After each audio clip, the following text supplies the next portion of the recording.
Olá ocultos, João Alexandre para mais um vídeo, desta vez com um novo quadro, ao qual irei contar lendas urbanas de diversos países, começando com o Japão, uma vez que temos vários inscritos a pedir. Como habitual, irei pedir que se inscrevam no canal, caso seja a sua primeira vez, deem like, compartilhem este vídeo e o giveaway do grupo do Facebook estará na descrição. Participem!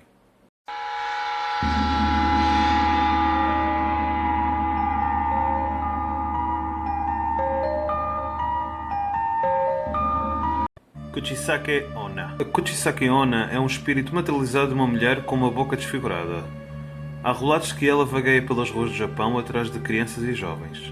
Conta-se que alguns anos atrás, numa das cidades do Japão, vivia uma mulher muito bonita e extremamente vaidosa. E o seu marido era um homem muito ciumento e violento. Certo dia, ele ficou convencido de que a mulher o estava a trair e, num momento de fúria, pegou numa faca e cortou a boca da esposa de orelha a orelha. Após isso, ele gritou: "Quem é que te vai achar bonita agora?"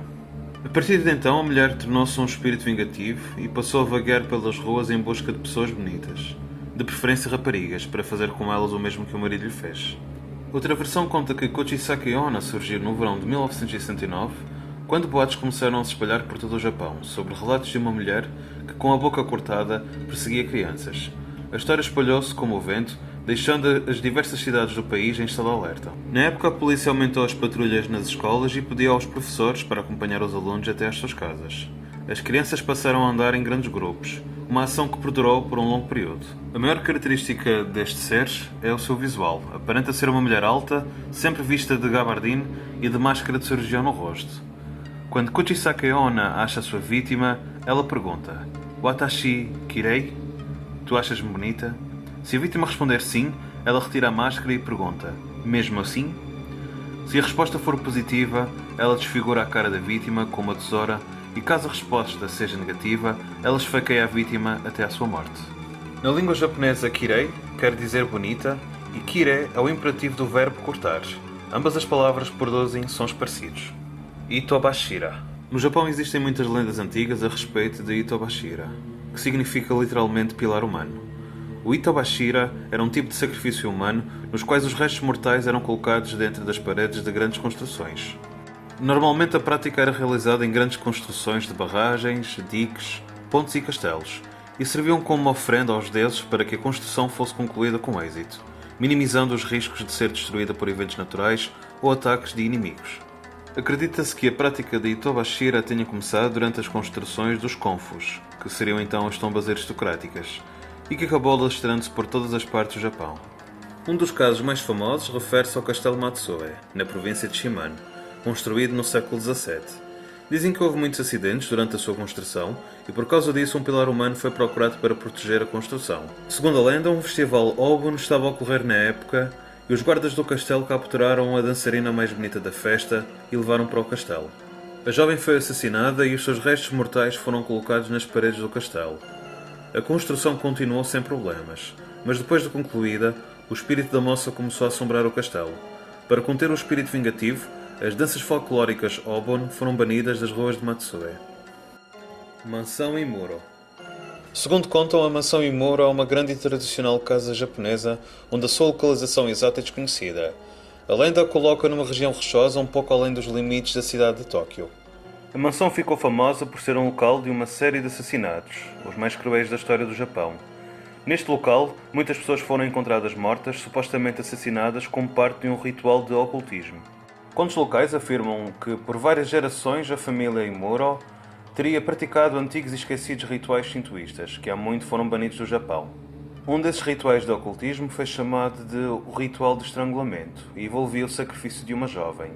O ritual tinha como objetivo proteger a família Imuro de um karma negativo que acreditavam emergir de um portal no pátio da mansão. O ritual de estrangulamento era realizado a cada 50 anos para evitar que a maldição do karma destruísse a família. A fim de evitar isso, uma moça era escolhida ao nascer como sacrifício pelo dono da casa. Era então isolada de qualquer ligação com o mundo exterior para que não comprometesse o propósito do ritual. Eles a chamavam de Naoa Miko, a donzela do santuário da corda. No dia do ritual, a moça era levada até ao santuário da mansão, onde prendiam cordas nos seus tornozelos, pulsos e pescoço. As cordas eram anexadas às juntas de bois ou cavalos para rasgar os membros do seu corpo, esquartejando-a, que em seguida colocavam as cordas manchadas de sangue sobre o batente da entrada do portal. Eles acreditavam que com isso selariam o portal por mais meio século, até que o ritual tivesse de ser repetido novamente. Akamanto. Segundo a lenda, no Japão, quem tem vontade de ir à casa de banho deve sempre verificar se a mesma tem papel higiênico. Se não o faça, corre o risco de Akamanto aparecer à sua frente e perguntar se quer papel azul ou papel vermelho. Se responder vermelho, o espírito irá cortar em pedaços a vítima até que as suas roupas fiquem manchadas de sangue. Se responder azul, será estrangulada até que o rosto fique azul. No caso de responder outra cor, para além das indicadas, este espírito irá enviar a vítima para o submundo. A única resposta que poderia safar alguém seria dizer que não iria precisar de papel. Aí, o Akamanto irá desaparecer. Cowhead. De acordo com a lenda, uma pequena história chamada Cowhead foi descoberta no Japão no século XVII, onde a origem da história até hoje é um mistério. Certo dia, durante uma excursão escolar, já dentro do autocarro de viagem, um professor começou a contar histórias de terror para entreter os seus alunos.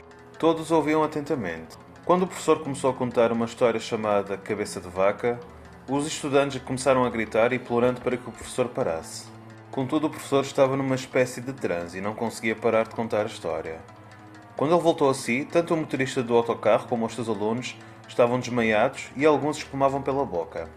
Não se sabe o conteúdo dessa história, mas alguns alunos não conseguiam parar de suar e alguns morreram dias depois. Boneca Okiko. Kikuko era uma menina de 13 anos de idade que acabou adoecendo em 1932. O seu irmão, durante uma visita a Sapporo, uma ilha localizada ao norte do Japão, viu uma boneca muito bonita e resolveu comprar para dar de presente a Kikuko. O menino gostou tanto da boneca que não se separava mais dela, até que o seu estado de saúde piorou e acabou morrendo em 1933. Quando um corpo vai ser cremado no Japão, costuma-se juntar a objetos pessoais. Com toda a família de Kikuko, acabou esquecendo de colocar a boneca junto do corpo. A boneca ficou no oratório junto com as cinzas da menina, onde a família e amigos faziam orações. À medida que o tempo passava, a família de Kikuko percebeu que os cabelos da boneca pareciam crescer. Durante a guerra na década de 40, a família acabou por ir morar no interior, e a boneca ficou no templo Maneji aos cuidados do sacerdote junto com as cinzas da menina. Quando a guerra acabou, todos voltaram para a cidade e, indo ao templo, notaram que o cabelo da boneca continuava a crescer. Afirma-se que, além dos cabelos da boneca, que antes eram até o ombro e hoje estão pela cintura, os lábios que eram cerrados hoje estão entreabertos e úmidos. A boneca tem expressões vivas e parece olhar para as pessoas. Por isso, acreditem que todos os objetos pessoais da pessoa que morreu devem ser queimados para que o espírito possa descansar em paz.